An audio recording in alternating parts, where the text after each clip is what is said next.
Prepare to explore.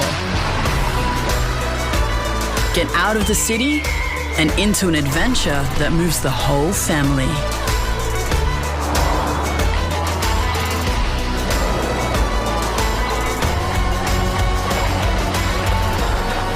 Prepare to be moved.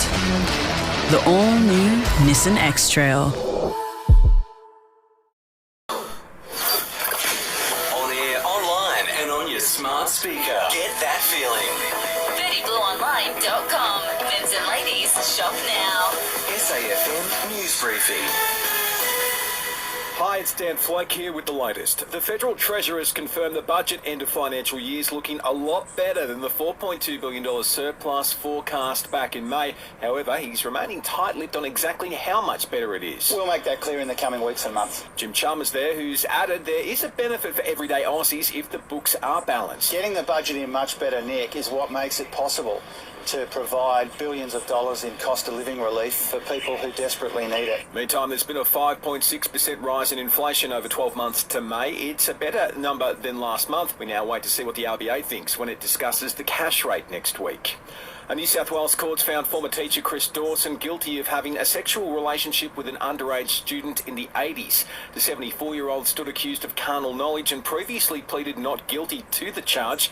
He'll now face a sentencing hearing in September. Dawson's already in prison after being convicted of the murder of his wife Lynette last year. Could gambling aids be gone from sport in 3 years? A parliamentary inquiry is calling for it to happen. The Greens are all for it, arguing the changes should come into effect earlier. And today's general pre-sale tickets for Taylor Swift's Sydney shows have been exhausted. However, those chasing pre-sale Melbourne tickets are now into it. Patrick Viray from Consumer Group Choice is urging people to think twice before trying third-party on sellers. Sometimes people buy tickets on these sites and go to the concert and realise that they're fraudulent. So you have a lot more protections when you go through the official means. More tickets will go on sale to the general public Friday. After this, there is no turning back. You sip the red can, the story ends. You sip the black can, you enter dreamland. And I show you just how good the truth can taste.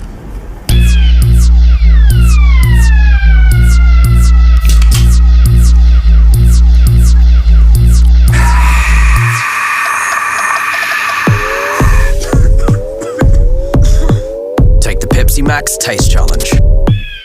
A lingering hip issue will sideline Essendon ruckman Sam Draper for at least 2 more weeks. He hasn't been seen since round 14, and Bombers coach Brad Scott says his return is still a way off. He'll go through, a period of, I'd say, the next, 2 weeks of unloading, and then we're going to have to reload him, but he won't play for the next couple. Midfielder Dylan Shield will have to successfully get through training today to return for Saturday's meeting with Port. And we'll need to wait until the toss before learning the final 11s heading into the opening day of the second Ashes Test at Lord's tonight. Buying or selling rural or residential properties? Miller, Wan and John. This is SAFM weather. Showers becoming less likely this afternoon across the Limestone coast, then down to 5 degrees. Just 12 the top tomorrow, more rain. For the best sporting podcasts from Australia and around the world, lift again with Listener. Download the app now and search sport to listen.